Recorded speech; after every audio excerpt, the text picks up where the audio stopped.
O silêncio engoliu o burburinho do salão. A orquestra, que antes entoava um valsa vienense ligeira demais para o meu gosto, parou de repente, um violino arranhando uma nota dissonante que ecoou no vazio. Aquelas portas enormes, pesadas, nobremente trabalhadas em carvalho e bronze do Tivoli Forum, abriram-se de par em par. E ali estava ele, o meu pai, Pedro Vasconcelos, em todo o seu esplendor, a ocupar a moldura como um rei a regressar ao seu reino. A sua presença, um mito para tantos em Lisboa, fez o ar vibrar. E depois veio o anúncio. Uma voz que reconheci como a do Lourenço, o porteiro do prédio do meu pai. Antes de ele se calar, um misto de pavor e excitação a prender-lhe as palavras na garganta. A senhora Ana Vasconcelos. Ana Vasconcelos. Não Ana Caldwell Cross, como tinha assinado nos papéis. Ou talvez Ana Vasconcelos Cross, ou seria Caldwell Cross. Nem me lembro bem o nome de solteira da minha mãe.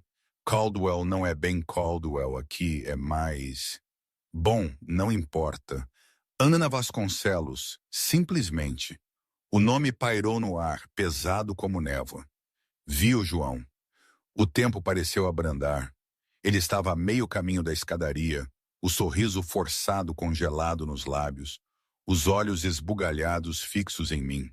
A Sofia, ao seu lado, parecia ter deixado cair a clutch. A confusão na cara dele era palpável, quase deliciosa. Ana, murmurou, ou pelo menos foi o que imaginei que ele estaria a pensar. A minha Ana. A Ana que vendi por 10.000 euros e um Honda.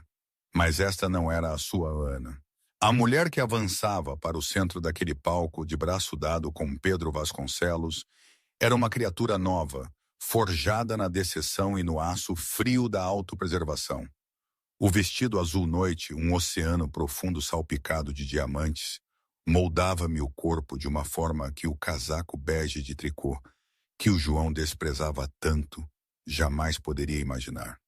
O corte, elegante e perigoso, revelava um par de saltos altos, tão afiados que, por momentos, ponderei se seriam capazes de cortar as cordas de um violino. Os meus cabelos, geralmente presos num coque desarrumado para passar despercebida, agora caíam em ondas polidas sobre os meus ombros, uma cascata escura e brilhante. E no meu pescoço, o colar de safiras dos Romanov, uma relíquia familiar tão antiga e valiosa que só a sua presença já desqualificava tudo o que João alguma vez pensara saber sobre mim. Ergui o queixo. Deixei o meu olhar varrer a multidão, 200 ou 300 pessoas, todos os tubarões de Wall Street, quero dizer, da Avenida da Liberdade, todos os investidores, os jornalistas, as socialites, até os meus olhos pararem em João. Não sorri, apenas olhei, um olhar vazio de perdão, mas cheio de uma intenção fria. Foi há apenas 3 dias, embora parecesse uma vida inteira, que o João me descartou como um embrulho inútil. A sala de reuniões no 45º andar do edifício na Avenida da Liberdade ainda me parece viva na memória, embora alguns pormenores se misturem na neblina do stress. Lembro-me do cheiro a couro caro, café requentado e a ruína iminente de um casamento. Era uma sala espartana, impessoal, mas com uma vista esmagadora sobre Lisboa, cinzenta e chuvosa. Aquele dia, não sei se foi terça ou quarta, perdi a noção dos dias naqueles tempos. Eu estava sentada num dos lados da longa mesa de mogno polida. As minhas mãos, estranhamente, estavam dobradas no colo, como se numa reza silenciosa. O meu casaco bege, um fiel companheiro de muitas idas e vindas, já vira dias melhores. E nenhuma joia. Nem mesmo a aliança de casamento, que confesso já tirara 3 dias antes. Na minha frente estava João. Ele era a imagem perfeita do magnata em ascensão que tanto desejava ser. O seu fato, um azul marinho feito à medida, gritava Milão. O relógio, Um PC Felipe, não consigo lembrar o nome exato, mas sei que era ridículo de caro, valia mais do que o carro de qualquer pessoa que eu conhecia. E o seu sorriso? Ah, o seu sorriso era afiado o suficiente para cortar vidro. Ana, vamos simplificar isto, disse João, empurrando a pilha de documentos na minha direção. O som do papel a raspar na madeira foi seco, áspero. Estou cansado.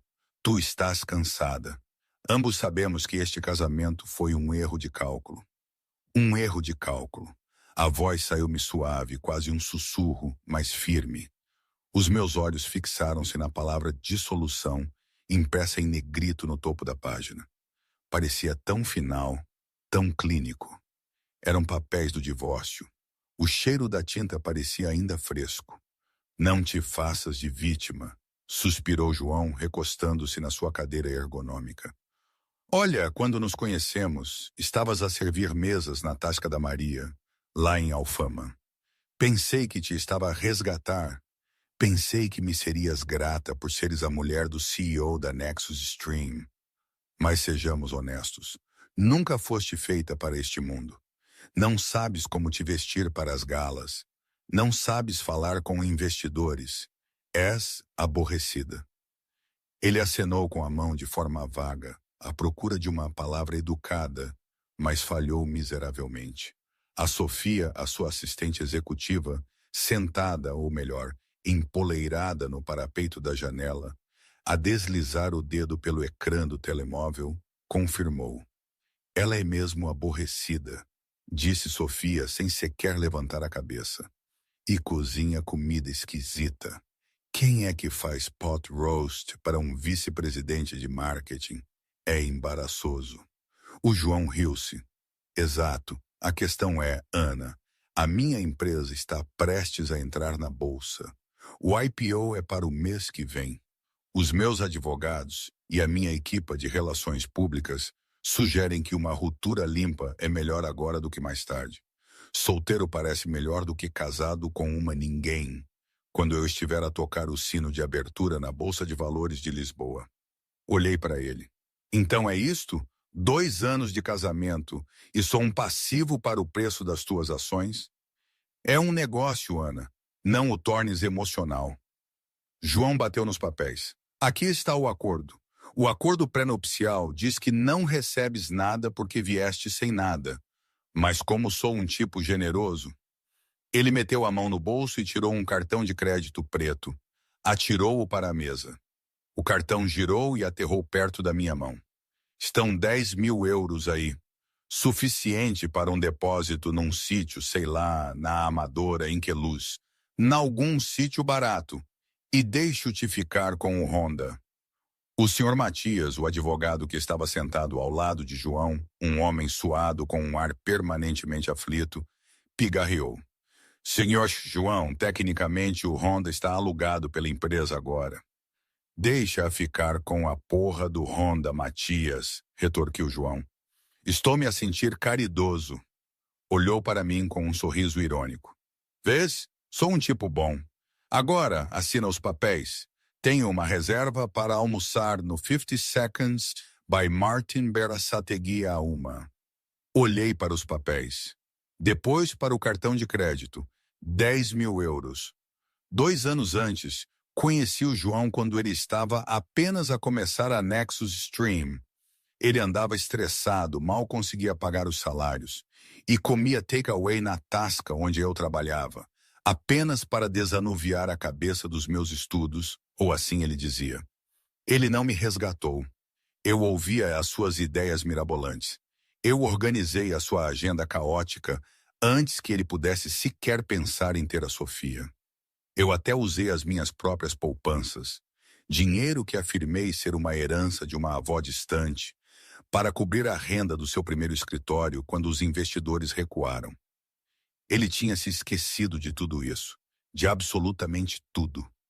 Pensas mesmo que ando atrás do teu dinheiro, João? Perguntei calmamente. Toda a gente quer dinheiro, Ana, especialmente pessoas como tu que não têm nenhum. João bufou. Assina e pronto. Para de arrastar isto, a menos que estejas à espera de um milagre. Respirei fundo. Meti a mão na minha mala. O João encolheu-se, talvez à espera de uma arma ou de um processo. Em vez disso, tirei uma caneta esferográfica de plástico barata. Não quero o teu dinheiro, João, disse. E não quero o Honda. Como quiseres. João riu-se. Mas para mim, basta assinares na linha. Destapei a caneta. Não me sentia zangada. Não me sentia triste. Senti um alívio imenso. Como se um peso gigantesco me tivesse sido tirado dos ombros. Quando a ponta da caneta tocou o papel, a porta pesada de carvalho na parte de trás da sala rangeu. A sala caiu num silêncio profundo. O senhor Matias, o advogado, levantou-se imediatamente, o rosto a corar. Com licença, latiu Matias. Isto é uma mediação privada. Não pode simplesmente entrar aqui. Um homem entrou na sala. Era mais velho, talvez nos seus 60 e poucos, com os cabelos prateados impecavelmente penteados para trás. Usava um fato de 3 peças carvão que não gritava dinheiro. Sussurrava-o. Era o tipo de alfaiataria em que nenhuma etiqueta era visível, porque o alfaiate sabia que o nome do cliente era a única marca que importava. Andava com uma bengala, não por necessidade, mas como um acessório de autoridade. Não disse uma palavra. Simplesmente foi para o canto mais afastado da sala, puxou uma cadeira para a sombra, longe da mesa principal, e sentou-se. Quem é este? Exigiu João, girando a sua cadeira. Segurança! Matias! Chama a segurança! O velho apoiou as mãos no topo da bengala e olhou para mim. Os seus olhos eram de um azul penetrante, gélido, idênticos aos meus. Sou um observador, disse o homem. A sua voz era profunda, rouca, com um sotaque que parecia uma mistura de velho dinheiro de Lisboa com escolas internas europeias. Por favor, continuem. Não se importem comigo. Um observador? Sofia bufou, saltando do parapeito da janela. O que é isto? Um desporto de espectador? Saia, velhote. João, manda-o sair. Ele cheira a naftalina. O João levantou-se, ajeitando os punhos de forma agressiva. Olhe, seja quem for, saia. Eu sou João Cruz, CEO da Nexus Stream. Alugo todo este andar para os meus serviços jurídicos. Está a invadir propriedade privada. O velho não pestanejou. Levou a mão ao bolso interior, tirou uns óculos e colocou-os. O senhor aluga os serviços jurídicos, senhor Cruz. Não é dono do edifício. Pelo que sei, o edifício pertence a Vasconcelos Holdings. O João parou. Então, o que é que o senhor é? O zelador a verificar as luzes. Algo parecido, disse o homem secamente. Disseram-me que havia uma disputa sobre bens. Gosto de ver como a geração ascendente lida com os negócios. O senhor Matias, o advogado, ficou subitamente muito pálido. Ele semicerrou os olhos para o homem lá no fundo. Olhou para os cabelos prateados, o corte específico da lapela, o anel de sinete de ouro no dedo mindinho. Senhor Cruz, Matias sibilou baixinho. Sente-se. O quê? Retorquindo João. Apenas sente-se, sussurrou Matias, a voz a tremer. Deixa eu ficar. Por quê? Porque se fizermos um escândalo, a administração do edifício pode revogar os nossos privilégios de arrendamento. Mentiu Matias, a suar profusamente. Ele sabia exatamente quem era o homem. Via a cara dele no retrato do átrio todas as manhãs há 15 anos, mas o medo paralisava-o. Se dissesse a João que Pedro Vasconcelos, o bilionário recluso de Lisboa, estava a observar, João agiria de forma falsa. E Matias tinha a sensação de que o velho queria ver o verdadeiro João. João revirou os olhos e sentou-se. Está bem, tanto faz. Se o velho tem prazer em ver um divórcio, que veja. Já acabou de qualquer maneira. Virou-se para mim. Vês com o que tenho de lidar? Incompetência em todo e o lado. Agora assina. Eu não tinha olhado para o velho. Mantive os olhos nos papéis. Tens a certeza disto, João? Perguntei uma última vez. Assim que eu assinar, não há volta a dar. Saio daqui e já não sou tua mulher. Perdes todos os direitos sobre mim e eu perco todos os direitos sobre ti. Separação total. É literalmente o sonho, Ana. João sorriu maliciosamente. Vou assinar um acordo com o grupo Vasconcelos na próxima semana. Sabes quem eles são? Claro que não. São a maior empresa de capital de risco do país. Pedro Vasconcelos vai avaliar pessoalmente a minha empresa para uma injeção de 100 milhões de euros. Preciso de ser solteiro.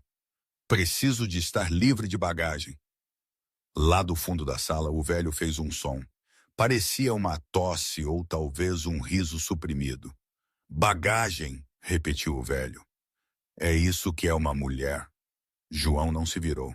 Uma mulher que não traz nada para a mesa. Sim, é peso morto. Preciso de uma parceira que se enquadre na minha imagem, como a Sofia. A Sofia sorriu, caminhando para abraçar o pescoço do João.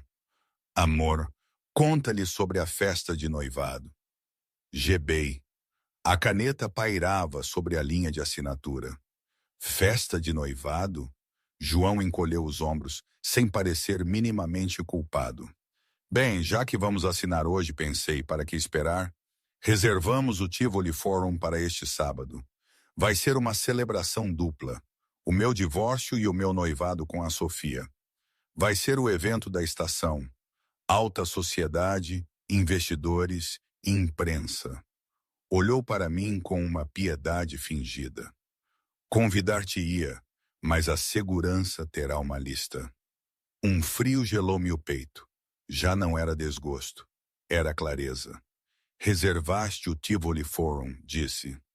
Salão nobre, gabou-se Sofia. Tudo do melhor. 10 mil euros só para as flores. Interessante, murmurei. Olhei para além do João, para além da Sofia, e os meus olhos encontraram os do velho no fundo da sala. O velho deu-me um aceno quase imperceptível. Era um sinal. Permissão concedida. Pressionei a caneta no papel. Assinei o meu nome com uma caligrafia fluida e elegante. Ana Vasconcelos Cruz. Depois virei para a página seguinte. Ana Cordwell Cruz e a página final. Recapei a caneta. Feito. Sussurrei. Empurrei os papéis pela mesa para o João. Finalmente, João pegou neles, verificando as assinaturas.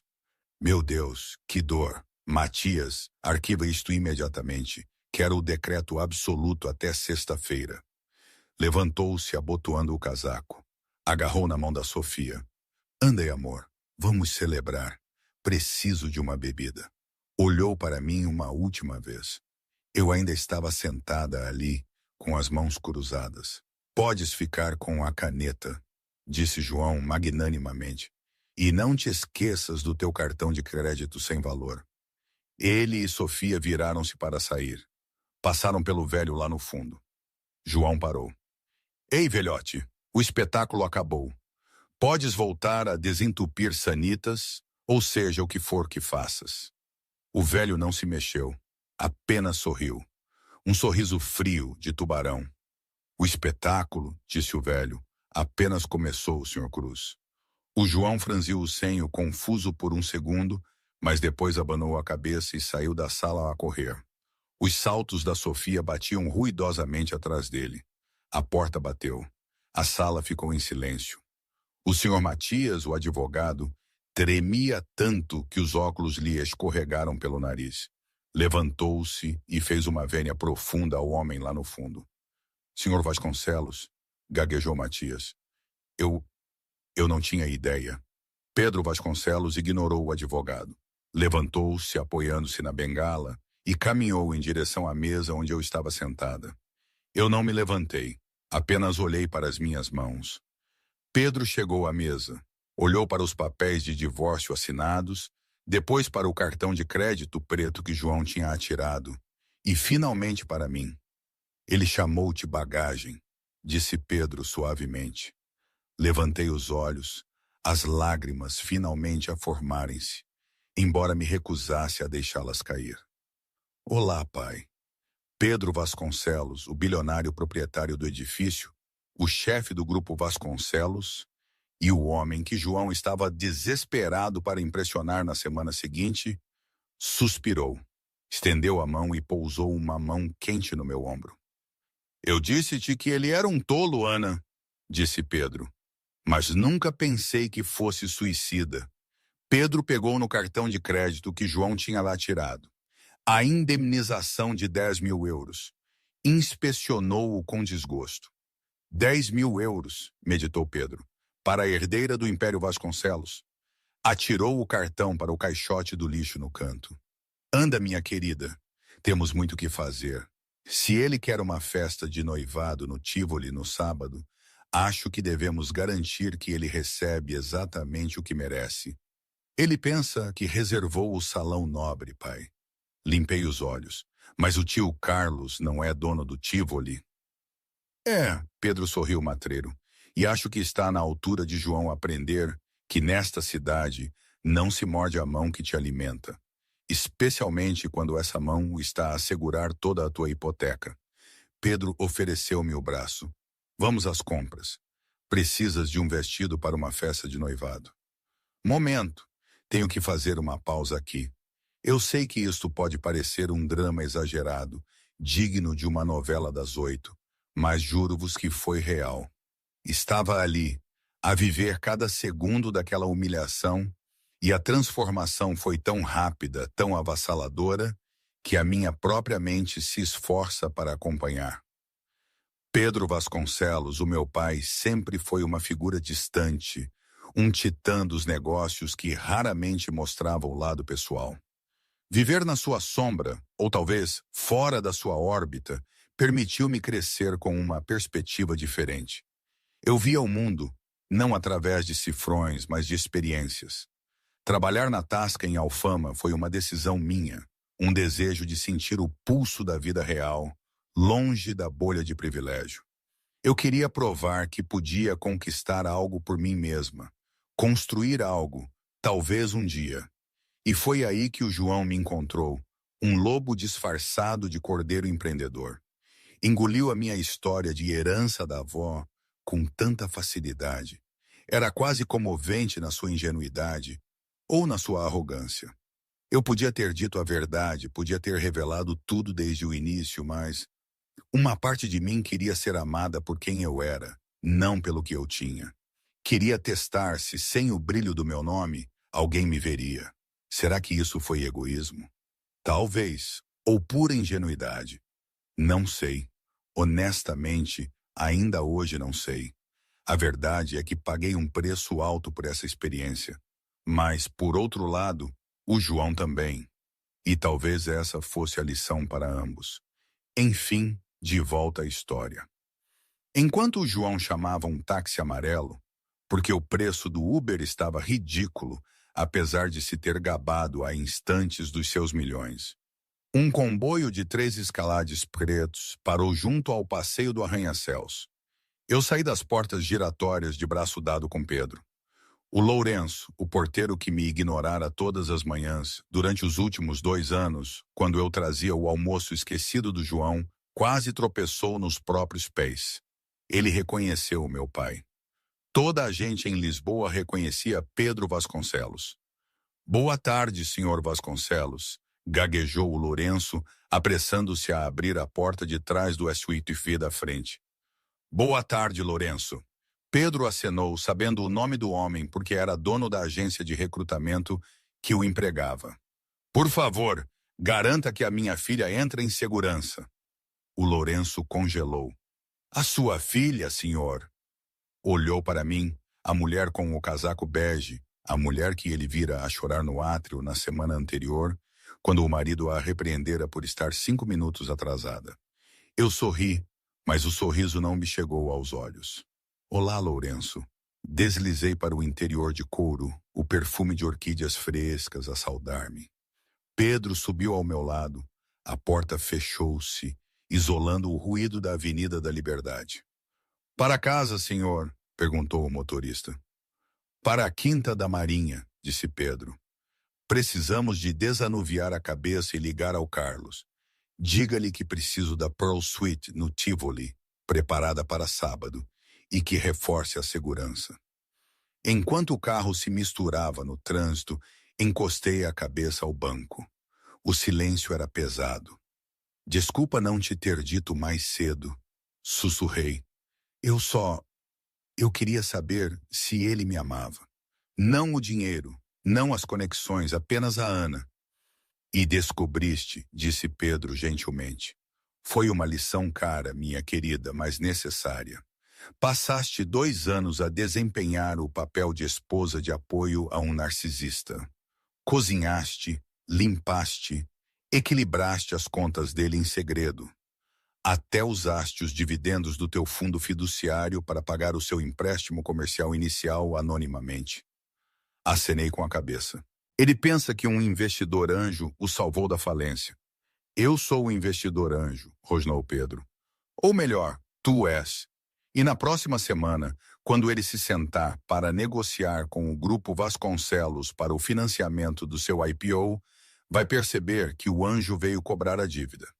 Enquanto isso, noutro ponto da cidade, João Cruz estava a estourar uma garrafa de Dom Perignon no seu novo escritório.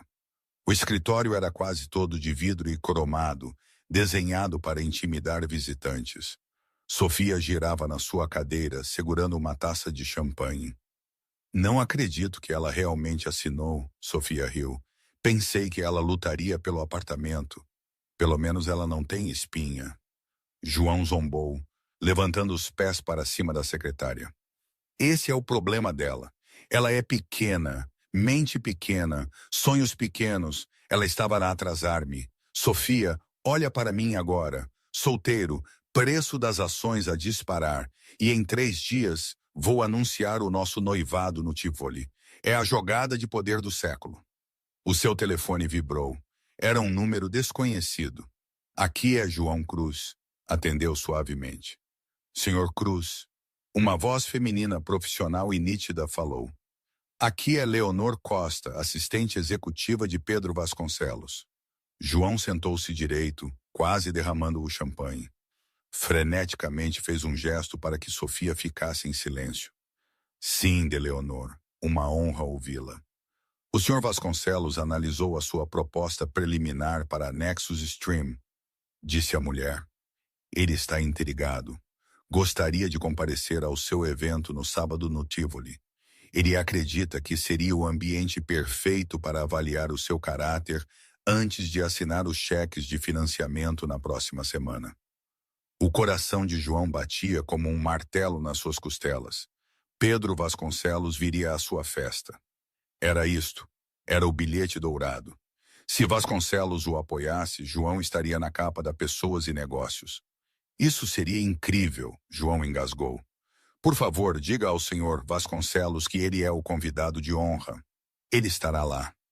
O senhor, disse a mulher, trará uma acompanhante, uma parceira silenciosa do Grupo Vasconcelos, que tem poder de veto final sobre todos os investimentos. Impressione-os, senhor Cruz. Eles não toleram tolos. A linha ficou muda. João soltou um grito de vitória que ecoou pelo corredor. Conseguimos, Sofia. Vasconcelos está a vir. Vamos ser bilionários. Agarrou na Sofia e girou-a. Preciso de um fato novo. Preciso do melhor alfaiate da cidade. E tu vai comprar um vestido que diga esposa troféu. Temos de parecer perfeitos. Nada pode correr mal.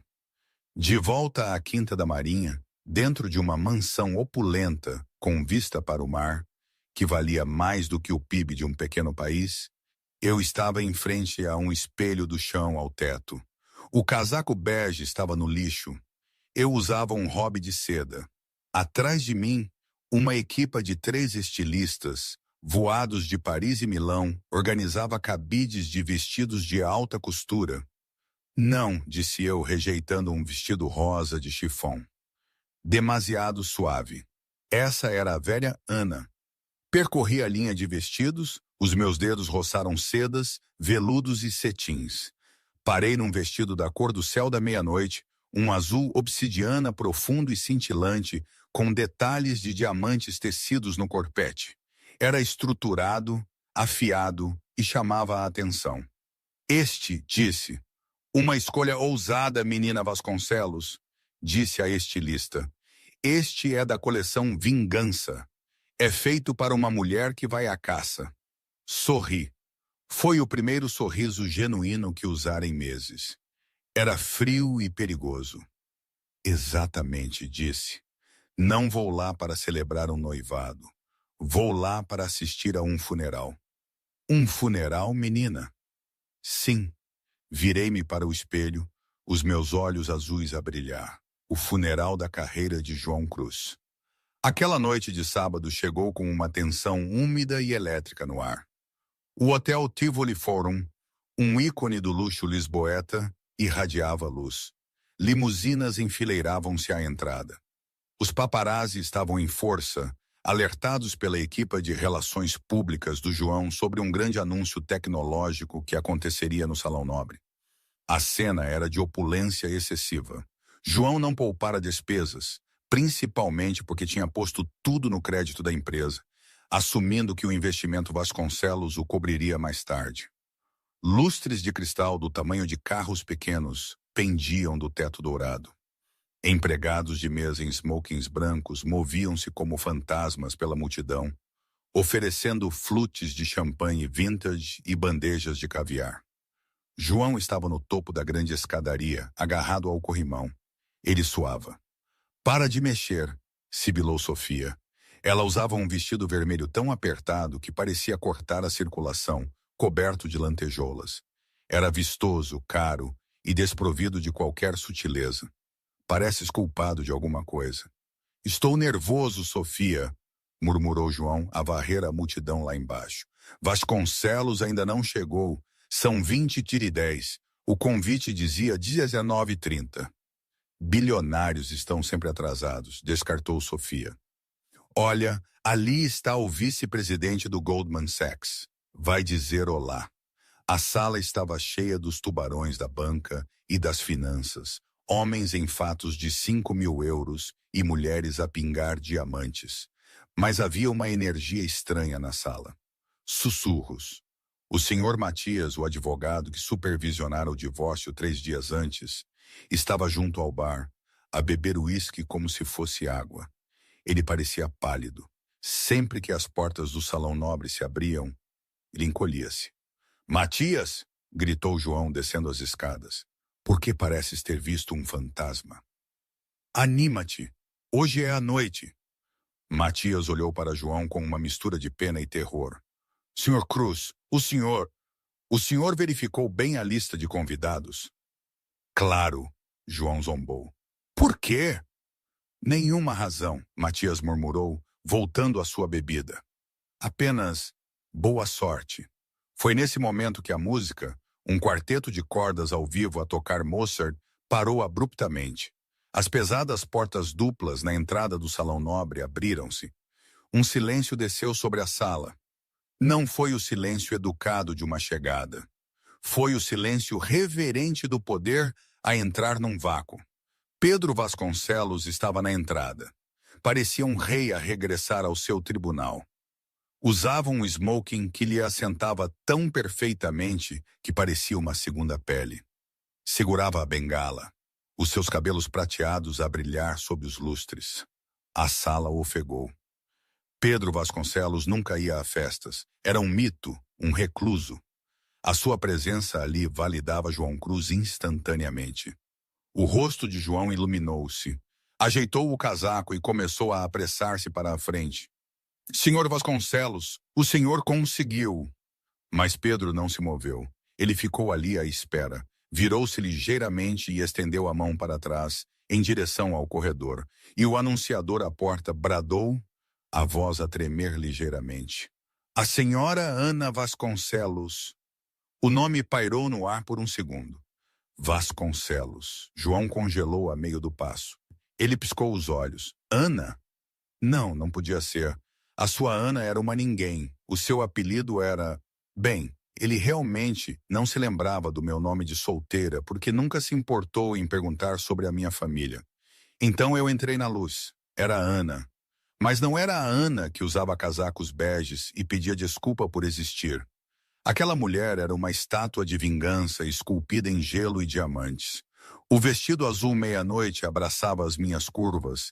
A fenda na perna revelava saltos que pareciam afiados o suficiente para matar. O meu cabelo, geralmente preso num coque desarrumado, caía em ondas polidas sobre os meus ombros. Ao meu pescoço estava um colar de safiras que era famoso por pertencer à família Romanov russa, uma joia que valia mais do que toda a empresa do João. Peguei no braço do meu pai. Levantei o queixo. Os meus olhos varreram a sala, dispensando as centenas de convidados até se fixarem em João. Não sorri, apenas olhei. "Oh, meu Deus!" sussurrou Sofia, deixando cair a sua clutch. "Aquela é a mulher?" João sentiu o sangue escoar-se do rosto. Os seus joelhos vacilaram ligeiramente. "Não, isso é impossível. Ela está falida. Dei-lhe 10.000 euros." A multidão abriu-se como um mar vermelho, enquanto Pedro e eu caminhávamos para a sala. O silêncio era ensurdecedor. Todos os olhos estavam em nós. João, operando a pura adrenalina e negação, forçou um sorriso no rosto e interpôs-se no nosso caminho. "Senhor Vasconcelos!" A voz de João falhou.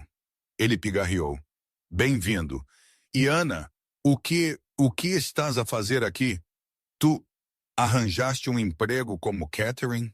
Foi uma coisa estúpida de se dizer. Uma coisa desesperada de se dizer. A multidão murmurou. Alguém riu nervosamente. Pedro Vasconcelos olhou para João com um olhar de puro desgosto. "Senhor Cruz, o senhor parece confuso." Bem, sim", gaguejou João. "Esta é a minha ex-mulher. Não sei como ela passou pela segurança, mas..." "Ela não precisou de passar pela segurança", interrompeu Pedro, a sua voz a ecoar pelo salão silencioso. "Ela é dona da empresa de segurança. De facto, ela é dona deste hotel." O copo na mão de João escorregou. Partiu-se no chão de mármore. "Estilhaços. O quê?" sussurrou João. "Permita-me apresentá-la devidamente", disse Pedro, colocando uma mão nas minhas costas. "O senhor conhece-a como Ana, a mulher de quem se divorciou há 3 dias porque era aborrecida e não trazia nada para a mesa.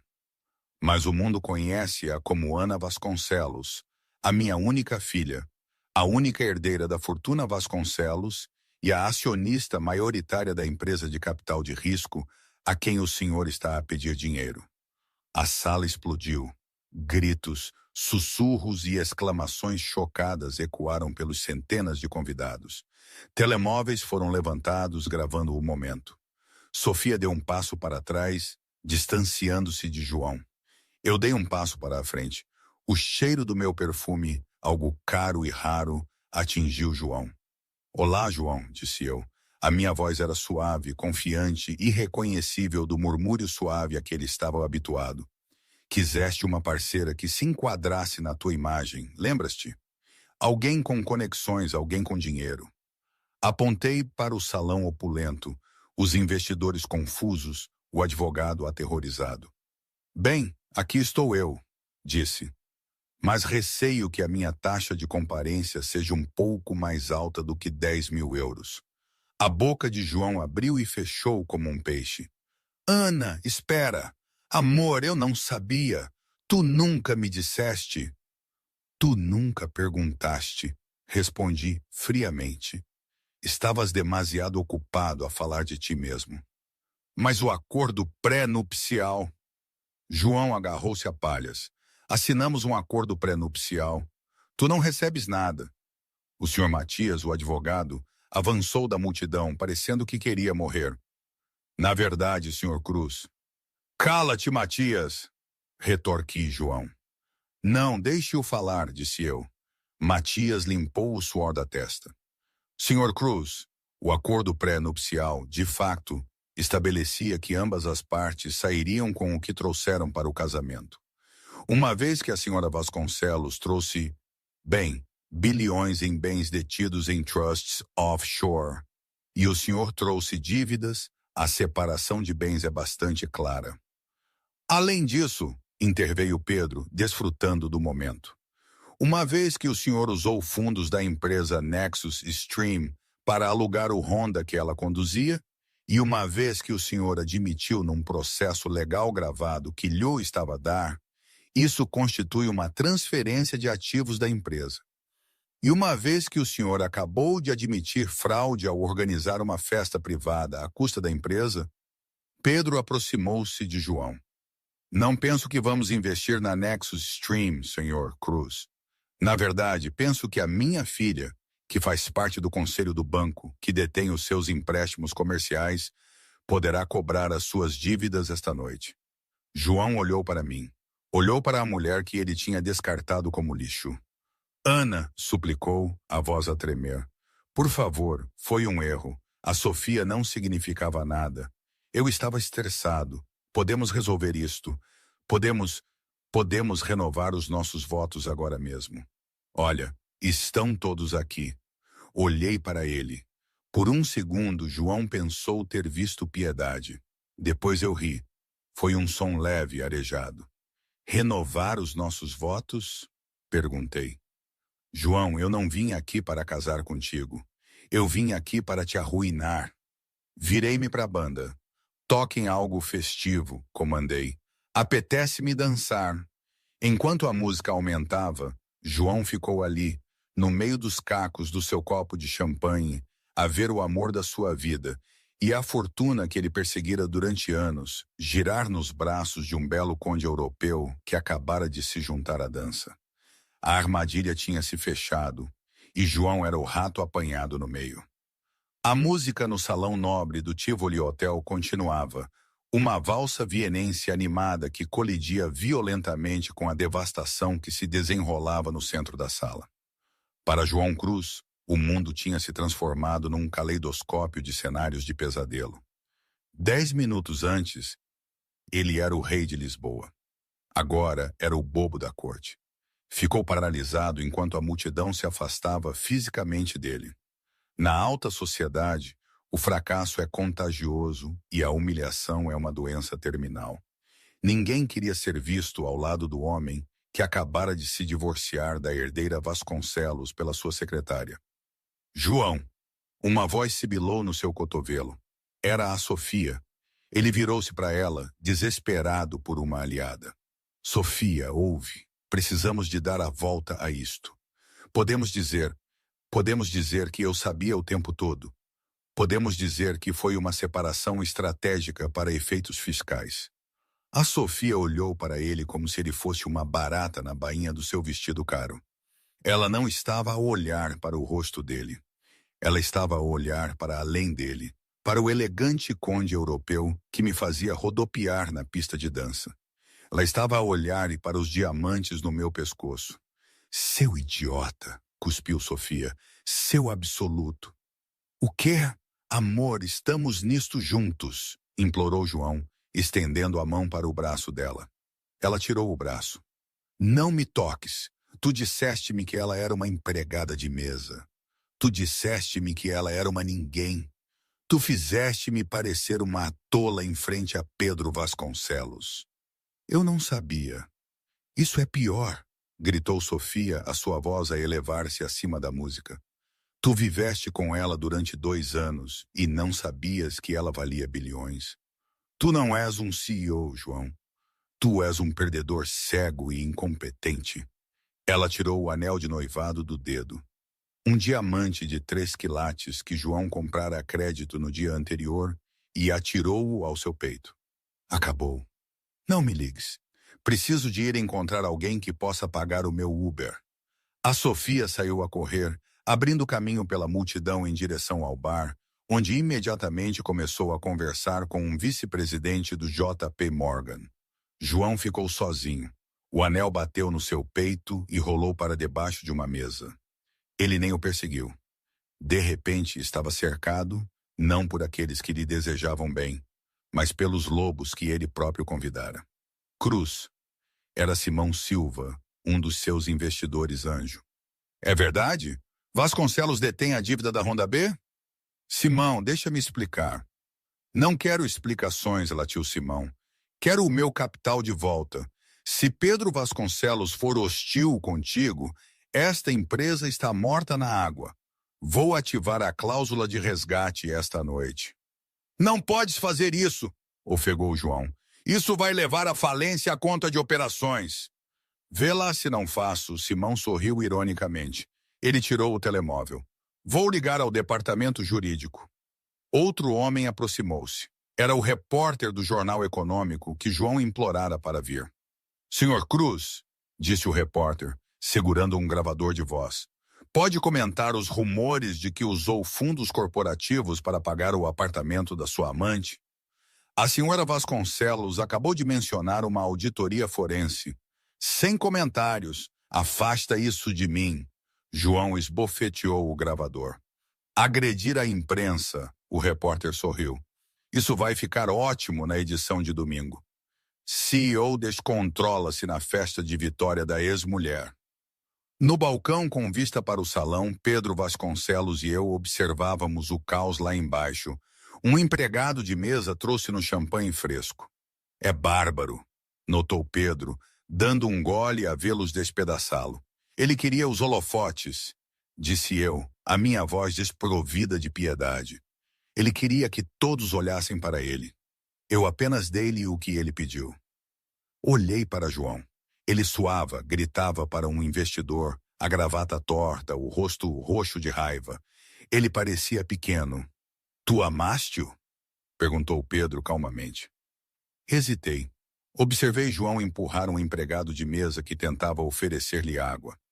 Amei quem eu pensava que ele era, disse. Amei o homem que comia tostas mistas comigo às 2 da manhã e falava em mudar o mundo com tecnologia. Mas esse homem nunca existiu. Ele era apenas um ator à espera de um palco maior. Bem, Pedro afastou-se do parapeito. A cortina caiu. Vamos, minha querida. Acredito que o Conselho de Administração do banco tem uma reunião de emergência às 8 da manhã de amanhã para discutir a execução hipotecária da Nexus Stream. Execução hipotecária? Levantei uma sobrancelha. Ah, sim. Pedro sorriu sombriamente. Ele falhou um pagamento há 3 meses. Deixamos passar porque, bem, ele era da família. Já não vamos deixar passar. 3 semanas depois. Lisboa era implacável em novembro. O vento uivava pelos cânions de aço e vidro, trazendo uma chuva mordaz que encharcava os tecidos baratos instantaneamente. João Cruz estava parado em frente à imponente sede de vidro do Grupo Vasconcelos, no topo da Torre Vasco da Gama. Ele não usava o seu fato de lã italiana, que fora vendido a uma loja em segunda mão. Vestia uma gabardine genérica que comprara numa drogaria. Ele parecia 10 anos mais velho. O rosto estava magro, sem barba, e os olhos, fundos e vazios. A queda fora rápida e total. Na manhã seguinte ao fiasco do Tivoli, a CMVM lançara uma investigação sobre o seu uso de fundos da empresa. O Conselho de Administração da Nexus Stream despediu antes do meio-dia. Às 14 horas, o banco cobrou os seus empréstimos pessoais. A sua cobertura foi apreendida. O seu carro foi confiscado. Até os seus cartões de crédito foram congelados. Ele estava a dormir no sofá do seu amigo Marco, em Almada. Mas Marco dissera-lhe naquela manhã que tinha de sair até o fim de semana porque estava a baixar a vibe. João verificou o relógio. Era um de plástico barato e digital. 12h30. Ele sabia que eu sairia agora. Eu sempre almoçava às 12h30. Pelo menos disso ele lembrava-se. As portas giratórias moveram-se. O coração de João disparou. Um grupo de executivos saiu a rir. E ali no centro estava eu. Eu parecia radiante. Usava um fato cor de creme, o cabelo perfeitamente escovado. Segurava um tablet e falava com um homem que parecia um senador. João atirou-se para a frente. Ana! Os seguranças da entrada avançaram instantaneamente, as mãos nos cintos. Viram um homem desgrenhado a gritar com a herdeira. Senhor, afaste-se! Ladrou um guarda. Parei, olhei e vi-o. Acenei com a mão para os guardas. Está tudo bem, Francisco. Eu conheço. Os guardas hesitaram, mas afastaram-se, formando uma parede entre mim e a rua, deixando uma zona de segurança de 1,5 m. João aproximou-se da linha, a água a escorrer-lhe do nariz. Ana, ofegou. Eu tenho tentado ligar-te. O teu número mudou. Mudou? Disse eu agradavelmente. Como estás, João? Como estou? João riu, um som histérico e arranhado. Estou arruinado, Ana. Eles levaram tudo. A empresa, o apartamento. Tenho 40 euros no meu nome. 40 euros, disse eu calmamente. Lembro-me de ter 40 euros. Quando tinha 19 anos, a viver num dormitório, a recusar-me a tocar no dinheiro do meu pai para poder aprender como era o mundo real. É bom para o caráter, não é? Para com isso, João gritou. Depois baixou a voz quando as pessoas na rua começaram a olhar. Olha, eu percebo. Tu quiseste dar-me uma lição. Lição aprendida. Ok, estou humilhado. Peço desculpa. Eu era um idiota arrogante, mas isto é demasiado. Não podes destruir a vida de um homem por causa de um mau rompimento. Eu não destruí a tua vida, João, disse. Eu apenas deixei de a subsidiar. Subsidiar? Quem achas que convenceu o senhorio a dar-te 3 meses extras de renda de escritório quando começaste? Perguntei. Eu. Paguei-lhe em dinheiro do fundo da minha avó. Quem achas que arranjou a tua apresentação antes da ronda A? Eu reescrevi todo o modelo financeiro enquanto dormias. João piscou os olhos. Tu fizeste o modelo? Sim, e quem achas que falou bem com os editores da Pessoas e Negócios para conseguires aquele primeiro artigo? Dei um passo mais perto, os meus olhos duros. Eu nunca fui apenas uma empregada de mesa, João. Eu era tua parceira. Eu era o motor que mantinha o teu pequeno carro enferrujado a funcionar. Tu é que nunca te deste ao trabalho de olhar debaixo do capô. João desabou. A chuva era fria, mas a verdade era mais fria. Percebeu com um arrepio nauseabundo que eu tinha razão. Sempre que ele tinha um golpe de sorte nos últimos 2 anos, eu estava lá, nos bastidores, a sorrir, a dar-lhe café, a dizer, vai correr tudo bem. Ele confundira a minha competência com invisibilidade. Preciso de ajuda, Ana, sussurrou João, o seu orgulho finalmente a estilhaçar-se por completo. Não tenho para onde ir. Ninguém me vai contratar. O meu nome é veneno nesta cidade. Por favor, apenas um empréstimo ou um emprego. Varrerei os chãos, qualquer coisa. Olhei para ele. Olhei para o homem que me atirara um cartão de crédito e me dissera para me mudar para a Amadora. Abri a minha carteira. João prendeu a respiração. Iria eu dar-lhe um cheque, uma chave para um apartamento? Tirei um cartão de visita. Era branco simples, com um número de telefone. Este é o número de uma agência de recrutamento em Évora, disse eu entregando-lhe. Eles especializam-se em posições de vendas de nível inicial. É um trabalho honesto. Recebes um salário base e comissão. A renda é barata em Évora. João olhou para o cartão. Évora? Vendas de nível inicial? É um novo começo, João, disse, a minha voz a suavizar apenas uma fração. Lisboa não é para ti. Tu perdeste-te aqui, talvez noutro lugar, onde ninguém te conheça. Podes aprender a ser uma pessoa novamente em vez de um CEO. Virei-me para ir. Ana! Gritou ele uma última vez. Parei, mas não me virei.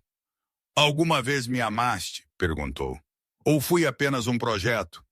Olhei para o meu reflexo na porta de vidro do edifício, o edifício que um dia herdaria. Amei-te o suficiente para esconder quem eu era, para que pudesse sentir-te grande, disse. Mas amo-me o suficiente para parar de encolher. Atravessei as portas giratórias e desapareci no calor do átrio. João ficou sozinho na chuva. Olhou para o cartão de visita. Vendas e soluções automóveis do Alentejo. Ele olhou para o arranha-céus a desaparecer na neblina. Percebeu então que a distância entre ele e eu não era apenas vidro e seguranças, era um universo. Ele meteu o cartão no bolso, levantou a gola contra o vento e começou a longa caminhada até a estação de autocarros. 2 anos tinham se passado desde aquela tarde encharcada à saída da Torre Vasconcelos. Lisboa seguira em frente, como sempre faz. O escândalo da falência da Nexus Stream era agora apenas uma nota de rodapé nos tabloides financeiros, um conto de advertência ensinado nas escolas de negócios sobre os perigos do endividamento excessivo e de subestimar a sua esposa. No escritório da cobertura do Grupo Vasconcelos, eu estava sentada atrás da enorme secretária de Carvalho, que antes pertencera ao meu pai.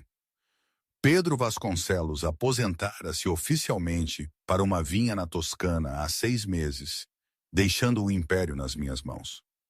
Eu já não era a mesma mulher que estivera sentada naquela sala de reuniões sombria, a usar um casaco bege. Eu estava mais afiada, mais forte. O meu cabelo estava cortado num elegante bob, e eu vestia um fato esmeralda feito à medida que impunha respeito. Estava a rever os subsídios filantrópicos trimestrais quando o meu assistente, um jovem chamado Léo, bateu à porta. "Menina Vasconcelos", disse Léo, "o correio chegou. A maioria é normal, mas há um envelope pessoal. Não tem remetente, mas o carimbo postal é de Évora." Gebei. A minha caneta pairava sobre o papel. Évora. "Deixa-o aí, Léo. Obrigado." Quando a porta se fechou, olhei para o envelope. Era papel branco barato. A caligrafia era familiar, não o garranchos apressados de um CEO arrogante, mas uma escrita mais cuidada, mais deliberada. Peguei no meu abridor de cartas prateado e cortei o envelope. Lá dentro não havia carta, nem um longo pedido de desculpas, nem desculpas. Havia apenas um cheque bancário. Pagar a ordem de Ana Vasconcelos. Valor: 10.000 euros. Olhei para o número. 10.000 euros. Era o valor exato que João me atirara para a mesa de mogno durante o nosso divórcio, a indemnização. Virei o cheque.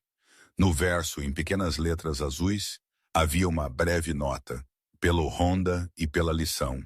J. Dei um suspiro que nem sabia que estava a aprender. Recostei-me na cadeira, fechei os olhos e, por um momento, os arranha-céus de Lisboa desapareceram, substituídos pela imagem de um parque de carros nevado no Alentejo. 500 metros dali, nos arredores cinzentos de Évora, o vento uivava. João Cruz soprava ar quente para as mãos em concha e batia a neve das botas. Ele usava um casaco grosso com o logótipo Vendas e Soluções Automóveis do Alentejo, bordado no peito. "Ei, Cruz!" gritou o seu gerente, um homem ríspido chamado Tony Grande, do escritório. "Tens um cliente no parque a olhar para os sedãs usados?" "A caminho, Tony!" João respondeu. Ele correu para o frio. Ele não andava com a arrogância que costumava ter. O seu passo era determinado, humilde. Aproximou-se de um jovem casal a tremer junto a uma fila de carros. Eles pareciam aterrorizados, claramente a comprar o seu primeiro carro juntos, provavelmente preocupados com verificações de crédito e entradas. "Boa tarde, pessoal", disse João com um sorriso genuíno. Um sorriso que realmente lhe chegava aos olhos agora. "Está frio hoje. Procuram algo fiável que não vos arruine?" "Sim", disse o jovem nervosamente. Nós não temos muito. Só precisamos de chegar ao trabalho." "Eu percebo." João acenou com a cabeça. "Sei o que é recomeçar. Deixe-me mostrar-vos este Civic aqui. Tem baixa quilometragem e posso trabalhar com o responsável do financiamento para vos conseguir uma taxa que faça sentido. Não estamos aqui para vos roubar." Enquanto os levava para o carro, um chamativo descapotável vermelho entrou no parque da concessionária. Estava fora do lugar naquele inverno cinzento, barulhento, berrante e caro. A porta do condutor abriu-se e uma mulher saiu. Ela usava um casaco de pele que parecia barato e falso e saltos que se afundavam na lama. Era a Sofia. João parou a meio do caminho.